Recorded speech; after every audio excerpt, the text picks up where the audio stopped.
আসসালামু আলাইকুম সুপ্রিয় দর্শক, আপনাদের ভালোবাসায় আসলাম এক সুন্দরী আপুর কাছে। আমরা শুনবো তারই জীবনের কাহিনী। আসসালামু আলাইকুম। ওয়ালাইকুম আসসালাম। আপু কেমন আছেন? ভালো আছি, আপনারা কেমন আছেন? জি আলহামদুলিল্লাহ ভালো আছি। তো আপু আপনার নামটা বলবেন? নাম মায়া, হোম ডিস্ট্রিক্ট? বগুড়া। বগুড়া। আপনার পরিবারে কে কে আছে? পরিবারে আমার আম্মু আছে আর ছোট একটা ভাই আছে। আম্মু আছে, ছোট একটা ভাই আছে। হ্যাঁ, তো আপনাদের পরিবারটা কিভাবে চলে? পরিবারটা অনেক কষ্টেই চলে। আমার আম্মু অন্যজনের বাসায় কাজ করে, আর মাঝে আমি অন্যজনের বাসায় সেলাই মেশিনের কাজ শিখতেছি। সেভাবে আমাদের সংসার চলে। ও আচ্ছা। তো আপু আপনার বাবাটা কি মারা গেছে? হ্যাঁ, আমার আব্বু মারা গেছে। কতদিন আগে? হয়তো 1 বছর হয়েছে। 1 বছর আগে। তো আপনার বয়সটা কত চলে? বয়স 20 চলতেছে। 20 বছর চলতেছে না? তো আপনার লাইফ পার্টনার হিসাবে কেমন বয়সী চাচ্ছেন? বয়সটা ওটা না, যেরকম বয়স হোক সমস্যা নাই, কিন্তু তার মনটা যেন ভালো থাকে। মানে মনটা ভালো হতে হবে নাকি? হ্যাঁ। তো আপু আপনি নামাজ কালাম পড়েন কি? হ্যাঁ, নামাজ কালাম পড়ি। কোরআন পড়তে পারেন? হ্যাঁ, কোরআনও পড়তে পারি। ও আচ্ছা। অনেক সুন্দর কথা বলছেন। যে মুসলমান সে অবশ্যই নামাজ কালাম এবং কোরআন শরীফ পড়তে পারে। আপনার শিক্ষাগত যোগ্যতা তো কতটুকু? এসএসসি পাস করছি। এসএসসি পাস করছেন। ও আচ্ছা। তো আপনি তো মোটামুটি মাশাআল্লাহ দেখতেও তো অনেক সুন্দর, বা লেখাপড়াও করছেন। তো আপনি কি কোনো সম্পর্ক করছিলেন? না, না, কোনো সম্পর্ক করিনি।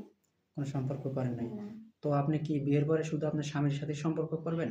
হ্যাঁ, বিয়ের পরে স্বামীর সাথে তো সম্পর্ক হবে। ও আচ্ছা। তো আপনি কয়টা ছেলের আসক্ত হতে চান? কয়টা ছেলের আসক্তি হবো? হলে একটা ছেলের আসক্তি হওয়া লাগবে। ও মানে যাকে বিয়ে করবেন তার হ্যাঁ, তার প্রতি নিয়ে সারা আসক্ত জীবন হবো। হ্যাঁ, থাকতে পারবেন তো নাকি? হ্যাঁ, লাল শাড়ি পরে যাবেন তার বাড়িতে, সাদা শাড়ি পরে যেন বের হতে পারেন। হ্যাঁ, এটাই তো আশা নাকি? হ্যাঁ, এটাই আশা। নাকি বারবার লাল শাড়ি পরার আশা আছে? না, না, ওই আশা থাকতে পারে না। ও আচ্ছা। যাক মাশাআল্লাহ অনেক সুন্দর কথা বলছেন। তো আপু আপনার কি ফোন আছে? না, না ভাই, আমার কোনো ফোন নেই। তো আপনার সাথে তাহলে যোগাযোগ করবে কিভাবে? এখন আমার যদি কেউ পছন্দ করে থাকে তাহলে তার একটা ফোনের ব্যবস্থা করে দিতে হবে। তার সাথে আমি ফোনের ব্যবস্থা করে দিলাম, তার সাথে যোগাযোগ করতে হবে। ও আচ্ছা।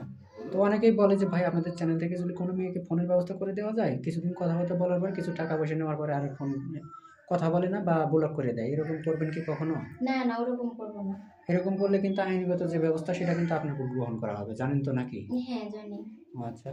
যেন আমাদের এখানে যদি এরকম করে তা আমাদের চ্যানেলের মানহানি হয় বা আমাদের অনেক ছোট হতে হয়। তা আশা করি এরকম কখনো করবেন না। ঠিক আছে?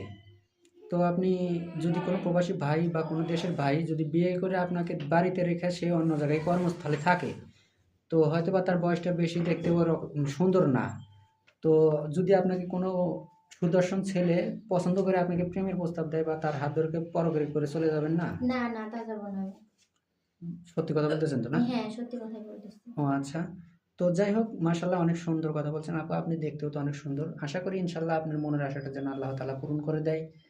তো যাই হোক আমাদের নাম্বার দেয়া থাকবে, মানে ইউটিউব চ্যানেল কর্তৃপক্ষের নাম্বার দেয়া থাকবে। কেউ অযথা অডিও কল বা ভিডিও কল দিবেন না। স্ক্রিনশট মেরে মেয়েটার ছবির সাথে ভয়েস করে পাঠাবেন। ভালো থাকবেন, সুস্থ থাকবেন। আল্লাহ হাফেজ।